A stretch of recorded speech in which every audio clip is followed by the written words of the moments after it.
Ya, pertanyaan berikutnya datang dari Ibu Ade asal Purwakarta yang menanyakan, apakah orang yang memandikan mayat diharuskan mengganti bajunya ataupun mandi sebelum menunaikan sholat jenazah? Ya, bismillahirrahmanirrahim. Ada ya semacam pandangan, bahkan menjadi sebagian kebiasaan. Ya kan? Ya, kalau habis memandikan mayat mandi. Dalam syariatnya ya tidak ada. Sebab dahulu juga para sahabat kan memandikan mayat, ya kan. Mereka tidak terus mandi, ya kan. Mayat Rasulullah SAW yang mulia begitu kan dimandikan juga oleh Sayyidina Ali dan sahabat yang lain. Ya tidak ada riwayat menyebutkan ya mandi dulu, ya. Kalau perlu mandi ini pertimbangan lain, apalagi kemarin musim pandemi ya kan ya. Jadi steril. Untuk ya sterilisasi mayat itu fisiknya dari kemungkinan ya ada tempelan ya kan begitu, tertempeli itu saja pertimbangannya. Dia lebih pada kesehatan saja, aspek medis, bukan syariat tapi kesehatan itu. Wallahu alam. Bagus lah. Dan seger juga kalau mandi kan, sehingga habis capek ya capek juga ngurus itu kan capek, keringetan ya, keringatnya mungkin tidak nyaman juga. Bagus ya supaya setelah itu kan kemudian menutupi membungkus dengan kafan ya 3 atau 5 kan, setelah itu menyolatkannya supaya fresh ya. Itu bagus saja itu mandi itu, tapi tidak ada ya hukum itu adalah anjuran apalagi wajib, tidak ada. Itu adalah kepatutan dan sesuatu hari yang baik saja. Wallahu a'lam. Baik, terima kasih atas penjelasannya. Pertanyaan berikutnya datang dari Ibu Dinar asal Purwakarta yang menanyakan, Allah telah mewasiatkan kepada Rasulnya nan mulia Sallallahu Alaihi Wasallam untuk menyambung kerabat. Ya.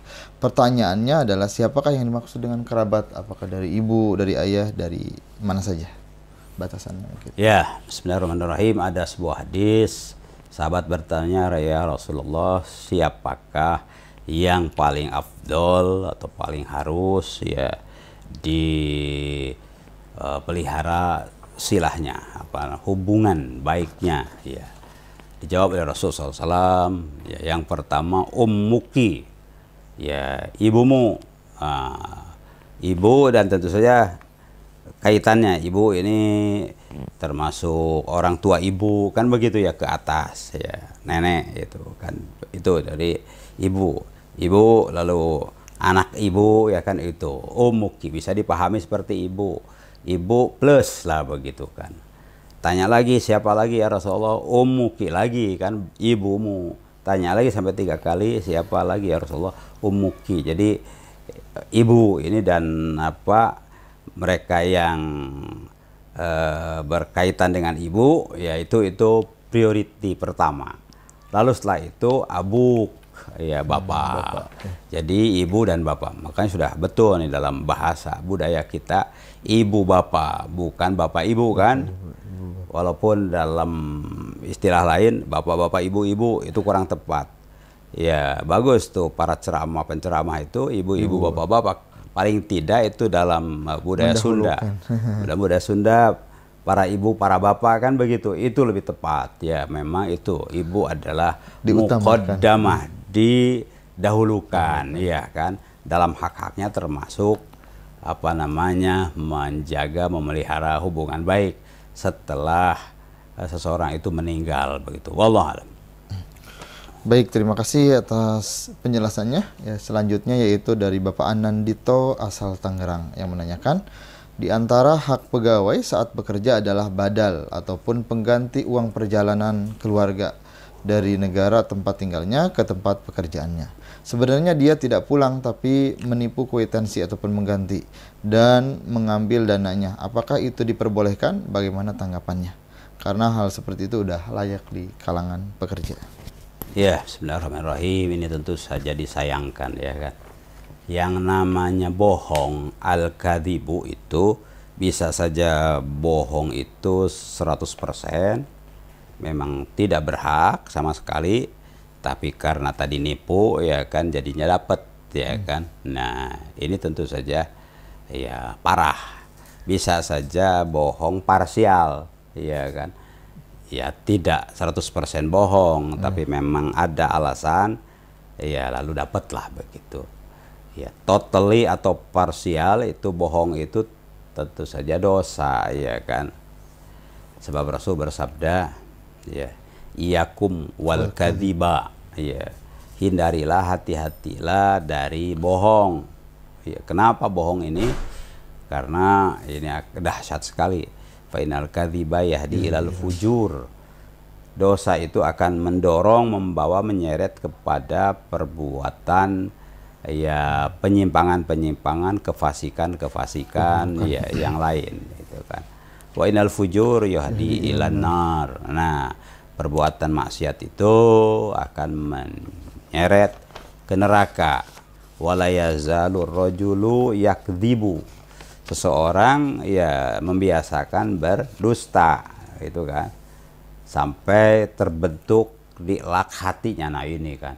Jadi satu kali dusta ada noktah hitam di hati, tas begitu.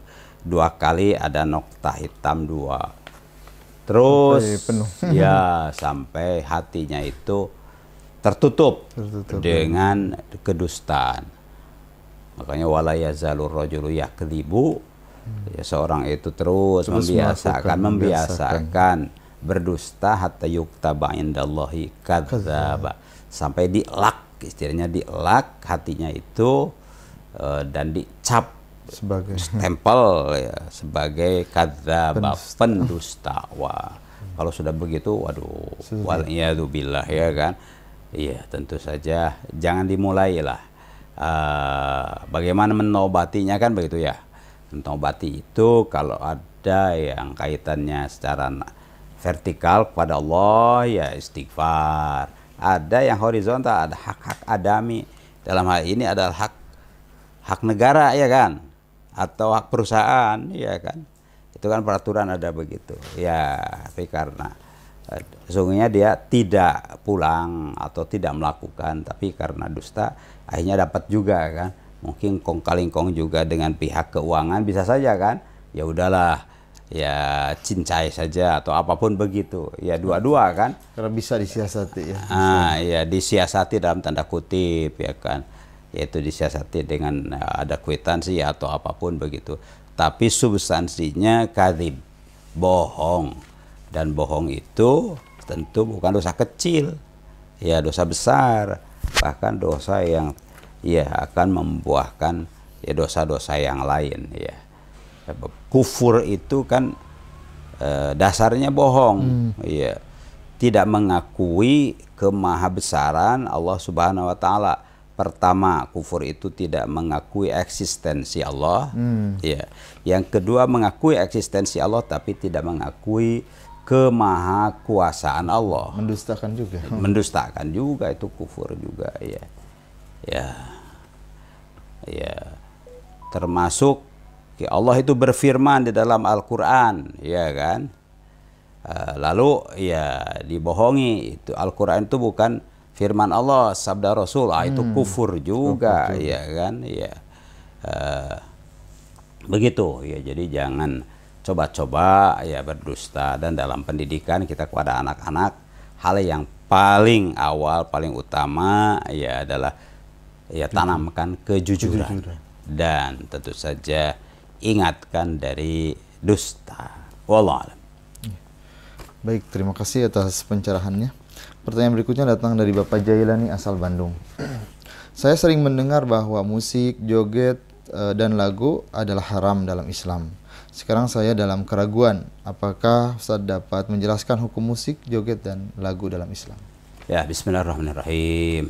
Halal haram itu adalah ketentuan agama dalam Al-Quran atau hadis atau sunnah. Jadi ada firmannya, hurrimat alaikumul maitatu, telah diharamkan kepada kamu adalah bangkai misalnya, yaitu atau dalam hadis ya. Jadi karena yang mempunyai kewenangan hadza halal wa hadza haram itu adalah agama, dalam hal ini firman Allah atau sabda Rasul Shallallahu Alaihi Wasallam. Iya kan. Kalau tidak ada, ya tidak ada di Al-Quran, tidak ada di hadis, ya al aslu fil umur. Nah, agama atau para ulama itu sudah mengkaji itu, ya kan, adalah al-ibahah, ya, disebut dengan kaidah al-ibahah al-asliyah, ya, pada dasarnya asal sesuatu itu mubah, begitu kan, disebutnya al-ibahah al-asliyah, gitu ya, sampai ada dalil yang mengharamkan, begitu ya, itu. Ini terkait pertanyaan apa itu? Terkait hukum musik, joget, dan lagu. Musik, ya kan. Musik ada nggak di Al-Quran atau hadis itu? Nah ini ada memang ayat ya, tapi itu ayatnya dilalahnya tidak qot'iyah, iya. Itu ayat terkait dengan orang-orang yang ya pendosa lah. Kebiasaan orang pendosa itu yaquluna ma la yaf'alun, ya ngibul, ya kan. Kalau belakangan ini adalah istilah ngibul, ya kan. Itu orang pendosa yang suka ngibul, tapi kalau orang soleh itu tidak akan ngibul, begitu kan. Jadi hati-hati dia dengan narasi si fulan ngibul, enggak, iya kan, itu sama saja dengan mengecap seorang itu pendusta. Berarti kan itu adalah fitnah. Kembali dosanya kepada yang mengucapkan, ya kan, sama saja dia itu koruptor padahal tidak korupsi, udah fitnah kan. Sedangkan al fitnah itu asyaddu minal qatli, hati-hati. Oleh karena di medsos ini ya hati-hati, jangan melepas ya, ucapan yang berujung dengan fitnah. Ya mungkin awal-awalnya itu istilahnya apa tuh, mengucapkan sesuatu yang tidak tepat, apa istilahnya itu bahasa di medsos itu, berita yang ada hak ada hok. Nah ya kan, berita yang hak, benar, faktual, ya, dan ilmiah, ya kan, bermanfaat, itu hakun. Tapi kalau tidak begitu itu hokun. Nah, istilah saya hok, jadi ada hak ada hok. Pilihlah berita yang hak, share lah berita yang hak, yang menambah wawasan keilmuan, menambah semangat untuk beramal. Selain itu hindari, karena hoax itu tadi kalau terus itu akan menjadi fitnah, ya kan. Apalagi plus politisasi misalnya, itu kan terlalu banyak dengan politisasi itu akibat secara luas, karena politik ini kan meluas ya pada kerangka masyarakat dan bangsa. Ini dosanya juga kalau mereka yang terpengaruh dengan hoax itu bisa ribuan, bisa jutaan, itu dosanya ya sekian, ya kan. Jadi ini kita harus sangat hati-hati memilah ini berita ini perlu di-share atau tidak. Ya pastikan dulu ini hak, ya bukan hoax, begitu.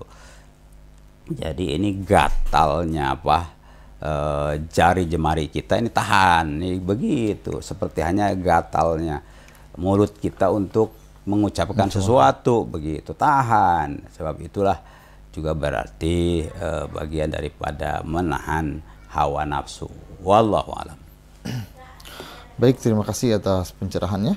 Pertanyaan berikutnya datang dari Ibu Ara asal Bandung yang menanyakan, ketika kedua orang tua sudah meninggal ataupun wafat, yang mendoakan keselamatan di dalam kubur adalah anaknya, anak yang soleh dan solehah. Namun ketika anaknya sudah meninggal, siapakah yang mendoakan mereka? Masya Allah, dalam Islam itu kan dengan ya kita sama-sama beriman kepada Allah, kepada Rasul SAW, yaitu ada hak dan kewajiban. Di antara hak itu, hak kita tentu saja untuk berbuat baik, ya. Kewajiban kita bahkan semakin dekat relasi itu menjadi kewajiban. Asalnya hak, anjuran, bahkan menjadi kewajiban, iya kan. Kepada kedua orang tua itu bukan hanya hak kita mendoakan, kewajiban mendoakan, ya. Begitu ya. Kepada kaum muslimin muslimat, karena ada relasi akidah iman, itu bukan hanya hak tapi kewajiban. Makanya dalam doa itu Rabbighfirli wali walidayya, kan, walil mu'minin yauma yaqumul hisab. Nah jadi cakupan doa itu Luas. ya Allah ampunilah aku, lalu kedua orang tuaku. Nah, kedua orang tuanya sudah meninggal, walil mukminin, ya saudara-saudara, ya. Seiman. Bahkan ada yang menyebutkan wali masyayikhina wa asatidatina, ya kan, itu guru-guru, ya. Nah, karena mereka lah yang sudah Berjasa, membekali kita dengan ilmu, ya kan. Ya, kita ngerti agama itu dari guru, ya kan. Nah, itu. Jadi sebutlah mereka di dalam doa itu, ya kan. Walil mukminin, ya kan. Karena itu juga dianjurkan paling tidak, ya kan. Selain mukminin, ya kita tidak boleh beda agama itu mendoakan, kecuali mendoakannya supaya dapat hidayah mereka, ya kan. Allahumma hdi qaumi fa innahum la ya'lamun. Begitu kan Rasulullah berdoa, ya Allah, tunjukilah kaum-kaumku yang sudah menyabit, ya Rasulullah SAW melempari dengan batu, ya kan. Ya, namun demikian didoakan, tapi ya tunjukilah mereka dengan hidayah karena mereka itu belum paham, ya kan. Tapi jangan doakan supaya mereka berkah, supaya mereka sukses, enggak, tapi doakanlah Allahumma hdi qaumi, ya, tunjukilah kaumku yang belum paham, begitu, ya. Jadi doa itu jadi menjadi luas. Bapak ibu sudah tidak ada, ya berarti kan saudara-saudara tuh, ya kan, sudah tidak ada, ya tara tetangga yang satu jadi satu musola, itu kan jadi kedekatan itu penting. Lalu muslimin muslimat secara umum. Wallah. Baik, terima kasih atas pencerahannya, ya. Pemirsa yang berbahagia, alhamdulillah pertanyaan-pertanyaan yang masuk telah dijawab. Baik, Bapak Ibu yang berbahagia, kami persilahkan untuk menyampaikan pertanyaan terkait subhat-subhat yang sekarang lagi viral, yaitu terkait Ma'had Al-Zaitun. Apabila ada pertanyaan yang ingin disampaikan ke nomor 0812 9896 7796. Nomor Zaid. Jadi minggu depan insya Allah khusus terkait subhat, ya, dolalat, munkarot, siapa nama orang itu? Panjiyah, ya. Karena kan dia yang menjadi penyebab Ma'had Zaitun itu kan ya sebagai sebuah kelembagaan. Kalau memang mengikuti paham fatwa arahannya masuk, tapi kalau tidak ya kita harus adil juga, ya kan. Semua ya orang-orang di Al-Zaitun kan tidak mesti seperti itu. Jadi ya sudahlah. Jadi syubuhat, ya dolalat dan munkarot itu bukan zaituniyah tapi fanjiyah. Ya, itu. Jadi silahkan, insya Allah pekan depan kita akan khususkan masalah itu apa saja sehingga ada pencerahan, ya kan, berdasarkan dalil Al-Quran, Al-Hadis, Al-Ijma, Al-Qiyas, insyaallah ta'ala. Allahumma salli wa sallim ala sayyidina Muhammadin tibil qulub wa dawaiha wa afiyatil abdan wa shifaiha wa nuril absar wa diyaiha wa ala alihi wa sahbihi wa sallim tasliman katsira. Allahumma ighfir lil muslimin wal muslimat wal mu'minin wal mu'minat al ahya'i minhum wal amwat innaka sami'un qaribun mujibud da'wat. Allahumma arhamna fa innaka bina rahim wa la tu'adzibna wa anta alaina qadir wal tuqina ya Allah fi ma jarat binal maqadir. Rabbana hab lana min azwajina wa dhurriyyatina qurrata a'yun waj'alna lil muttaqina imama waj'alna lil muttaqina imama waj'alna lil muttaqina imama. Rabbana ighfir lana wa liwalidina warhamhum kama rabbawna shighara. Rabbana atina min ladunka rahmatan wa hayyi' lana min amrina rasyada. Rabbana atina fid dunya hasanah wa fil akhirati hasanah wa qina adzabannar. Wa sallallahu wasallam ala nabiyyina Muhammadin wa ala alihi wa sahbihi ajma'in walhamdulillahi rabbil alamin.